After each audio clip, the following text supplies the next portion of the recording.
Chain isomerism. Okay, example यामध्ये definition काय होईल रे चेन आयसोमेरिझमची? Compounds having same molecular formula but different chain is known as chain isomer and the phenomenon is known as chain isomerism. Okay, जे स्ट्रक्चरचं लिहिलं फक्त स्ट्रक्चरच्या ठिकाणी काय लिहायचं? चेन लिहायचं. ओके, सेम डेफिनेशन सर्वांच्या. एक डेफिनेशन समजून घेतली की ऑटोमॅटिक सर्व डेफिनेशन पाठवून जात. तुम्हाला प्रत्येक डेफिनेशन पाठ करत बसायची का नाही, एकच डेफिनेशन समजून घ्यायची व्यवस्थित. ती जर समजली की ऑटोमॅटिक तुम्ही बाकीच्या पण डेफिनेशन लिहू शकता. ओके, चेन आयसोमेरिझमचं एक्झाम्पल पाहू आपण. काय म्हणतं? Compounds having same molecular formula but different chain. Generally प्रत्येक स्ट्रक्चर मध्ये, ओके, प्रत्येक फंक्शनल ग्रुप मध्ये, प्रत्येक फंक्शनल ग्रुपचा जो काही मॉलिक्युलर फॉर्म्युला आहे त्यामध्ये चेन आयसोमेरिझम जनरेट होतच. ओके, चेन आयसोमेरिझम फॉर्म होतच. मग चेन आयसोमेरिझम मध्ये मॉलिक्युलर फॉर्म्युला घ्या है ना. C6 H किती 12 का 14 अल्केनचा जनरल मॉलिक्युलर फॉर्म्युला काय अल्केनचा? CnH2n+2. Okay, double plus 2 hydrogen असतात. मग डबल प्लस 2 6 से डबल प्लस 2 14. ओके, C6H14 आंबोरे समोर लक्ष दे. Okay, C6H14. मग कार्बन 6 आहेत, हायड्रोजन 14 आहेत. यांचं काय करायचं? आपल्याला वेगवेगळं स्ट्रक्चर ड्रॉ करायचं. ओके, मग आता यांचं वेगवेगळं स्ट्रक्चर ड्रॉ करायचं. कसं करणार रे? सर्वात पहिले कोणतं स्ट्रक्चर ड्रॉ करून घ्या? लिनियर. किती कार्बन आहेत? 6 कार्बन है ना. CH3 CH2 टोटल किती कार्बन असणार आहेत? 6. ओके, होमोलॉगस सिरीज किती असेल यामध्ये? होमोलॉगस 1 2 3 4 4 आहेत. CH2 किती आहेत? 4. ओके, प्रायमरी कार्बन किती आहेत रे? प्रायमरी कार्बन किती यामध्ये? 2 टर्मिनलचे. आणि हे जे सेंटरचे सर्व हे काय आहेत? Secondary carbon. ओके, एक स्ट्रक्चर हे फॉर्म झालं. काय या कंपाऊंडचं नाव? मग लिनियर स्ट्रक्चर आहे. टोटल कार्बन किती आहे यामध्ये? 6 कार्बनचं लिनियर स्ट्रक्चर. नॉमेनक्लेचर काय त्यांचं? Common name. कोणता प्रिफिक्स लागेल? कोणचा? N prefix. Okay, N. Total carbon किती आहे? 6 कार्बनचा hex. Single bond, double bond, triple bond, simple ANE hexane. N hexane. हे झालं N hexane. Okay, C6H14 molecular formula आहे. त्यामध्ये 6 कार्बनचं लिनियर स्ट्रक्चर ड्रॉ करायचं.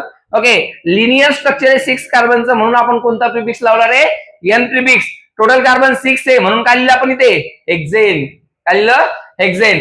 नेक्स्ट स्ट्रक्चर दुसरं CH3 CH CH3 CH2 CH2 आणि CH3. यामध्ये प्रायमरी कार्बन किती आहेत? या स्ट्रक्चर मध्ये पहा, डबल प्रॅक्टिस व्हायला लागली. प्रायमरी कार्बनची व्हायला लागली, कॉमन नेमची टाइप ऑफ कार्बनची व्हायला लागली, कॉमन नेमची पण व्हायला लागली आणि आयसोमेरिझम पण समजा लागलं. ओके, सेकंड नंबरच्या कार्बनला 1 मिथिल ग्रुप है ना. 1 मिथिल ग्रुप सेकंड नंबरच्या कार्बनला. आणि कंटिन्यू लिनियर चेन असं असेल तर कोणतं प्रिफिक्स लावतो आपण? कोणतं लावतो? आयसो प्रिफिक्स. मग सेकंड नंबरच्या कार्बनला एक CH3 आणि समोर कंटिन्यू चेन. भाऊसाहेब समोर लक्ष द्या ना.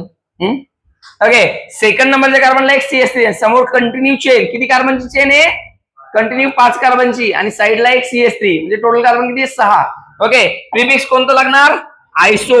ओके, 6 कार्बनचा अल्केन कोणता आहे मग? 6 कार्बनचा अल्केन हेक्सेन. 6 कार्बनचा अल्केन हेक्सेन. ओके, मग 6 कार्बनचा अल्केन हेक्सेन, आयसो हेक्सेन. यामध्ये N हेक्सेन, आयसो हेक्सेन. आता यामध्ये तिसरं एक स्ट्रक्चर फॉर्म होतो. ओके, कोणचं होतं तिसरं structure? Neo hexane. Okay, second नंबरच्या कार्बनला 2 CH3 आणि समोर कंटिन्यू स्ट्रक्चर. यामध्ये प्रायमरी कार्बन किती आहेत रे? आयसो हेक्सेन मध्ये प्रायमरी कार्बन किती आहेत? 1 2 आणि 3. 3 प्रायमरी कार्बन आहे.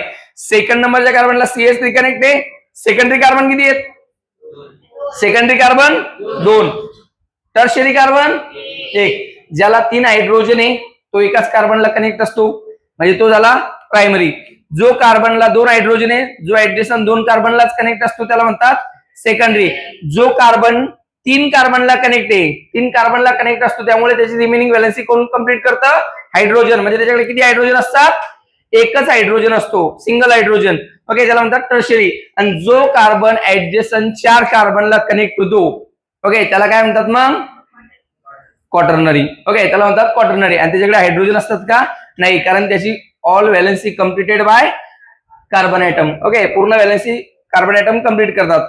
ओके, तो झाला निओचं स्ट्रक्चर बनतं त्यामध्ये. मग हे झालं एन आणि हे झालं आयसो. आता दोनही स्ट्रक्चर मध्ये जर तुम्ही पाहिलं तर हे लिनियर स्ट्रक्चर आहे आणि हे कोणतं आहे?